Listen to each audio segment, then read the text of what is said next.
Polisi anampigia simu mwenyekiti, anamuuliza mwenyekiti, "Je, tabia ya huyu mkazi kwenye eneo lako Mwarabu unaifahamu, ni mbaya au ni nzuri?" Alichokijibu mwenyekiti anakijua yeye. Alisema hivi, "Tabia ya Mwarabu kwenye mtaa wetu ni ya kawaida.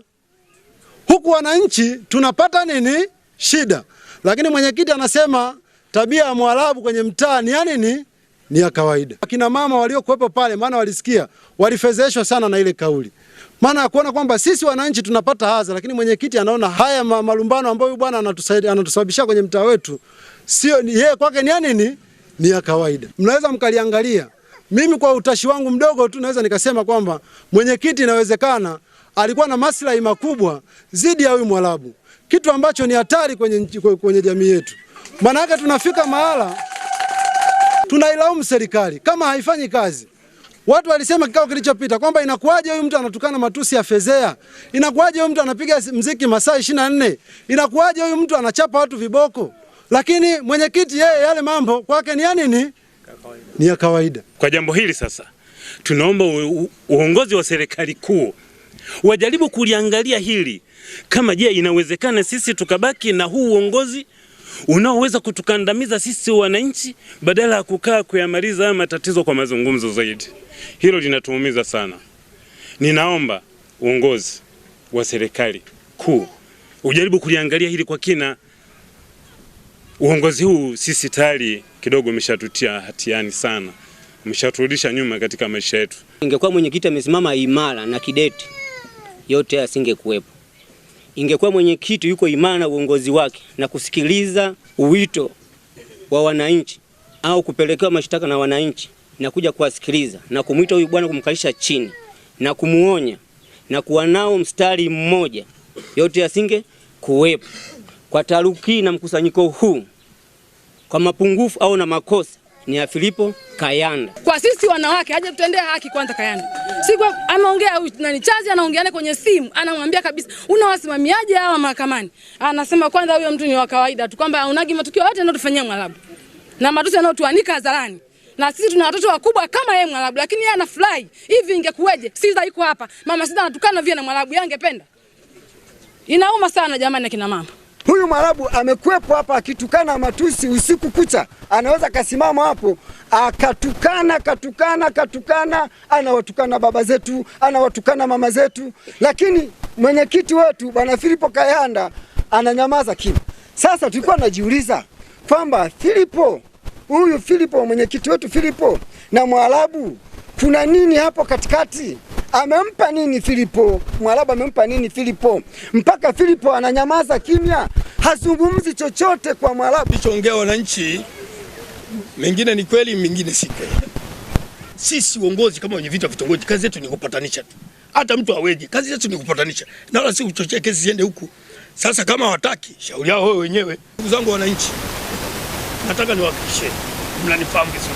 Nimekuwa kiongozi miaka mingi huko nyuma iliyopita. Bado nikadokoa na mwenyekiti wa kijiji. Mkanirudisha tena nyinyi wenyewe kwa ridhaa yenu. Mimi sio mbabaishaji wala mimi sio kuungaunga. Mimi niko serious na maamuzi. Na wananchi wangu waga nawaambia ukiona hii serikali haikusaidii. Sasa tumekuwa wilaya hapa, kuna neema kubwa. Kuna mwanasheria wa serikali, kuna mwanasheria wa kujitegemea. Kuna ofisi ya mtendaji, kuna ofisi ya kata. Kuna mahakama ya mwanzo, kuna mahakama ya wilaya. Ukiona mimi sikusaidii, kwa nini uende huko? Na ndio hata afande kate yule askari kate aliwasalika wananchi pale kwenye mtandao wangu waza. Kwamba nyinyi kila mama huyo anatukanaga kila siku. Ni lini nimekuja kutoa malalamiko kituo cha polisi? Jibu hakuna. Sasa mimi nakosa gani? Sasa leo ninapotumiwa kwamba huyu ndio msababishi. Sijaelewa nasababishwa kwa nini. Sasa kama ile Mwarabu mimi la kumbeba huyo kijana, kwa kweli kwa matusi aliyetukana na jamii, mimi mwenyewe nimekeleka sana. Uliza kwenye mkutano huu, maana nyie ndio wakazi wa hili eneo. Maelezo ya mwenyekiti wenu mmeyasikia? Maelezo ya mwenyekiti wenu mmeyapokea? Mwenyekiti wa kitongoji. Naam. Wananchi wanasema maelezo yako hawajayapokea. Sawa. Matendo yaliyokuwa yanafanyika hapa, wanaona wewe huwapi ushirikiano wa kutosha hawa watu kwenye kudhibiti baadhi ya tabia kwenye kitongoji. Wanaona wewe hatua hii mpaka wanafika kumfunga Mwarabu kwa sababu mwenyekiti wewe hukuwa imara. Ungekuwa umeshawaita kama hivi, hata Mwarabu leo msingempeleka wapi? Polisi, mngemwadhibu kama wanamtaa. Kwa wananchi hawa wanaona mpaka mlipofika hapo, wewe kama mwenyekiti wa kitongoji hukusimama imara kwenye mstari wako uliofanya nini?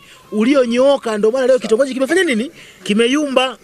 Sisi kwenye mkutano wetu wa leo, pamoja na mambo mengine, tumepokea tuhuma na kero zinazomhusu mwenyekiti wa kitongoji, ambazo kwa msingi wake, kwa sababu kesi iko mahakamani na kwa sababu wananchi wanamtuhumu kiongozi waliyemchagua dhidi ya kesi hiyo inayoendelea, mimi kwenye serikali, maelekezo yangu kama diwani, kwa sababu kesi iko mahakamani na ili kulinda ushahidi wa jambo hili na ili kuleta uwazi wa jambo hili na ili kuleta usawa na mshikamano kwenye jamii kwenye jambo hili ambalo linaendelea kwenye kitongoji hiki cha Kamficheni, Bwana Philip Kayanda, mwenyekiti wa kitongoji, utatupisha hadi kesi itakapofanya nini? Itakapoisha.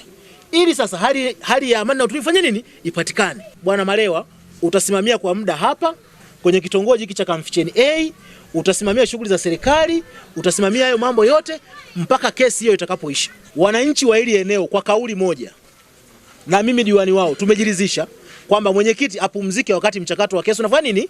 Unaendelea. Kwa hiyo baada ya maelezo hayo, Mheshimiwa mwenyekiti wa CCM wa kata na viongozi wote na afisa mtendaji wa kata, tatu, naelekeza mwenyekiti unayekaimu, tengeneza ulinzi shirikishi, tengeneza sungusungu kuhakikisha kwamba ulinzi na usalama kwenye kitongoji hiki unaimarishwa, ili matukio madogo madogo ambayo hayastahili kwenda polisi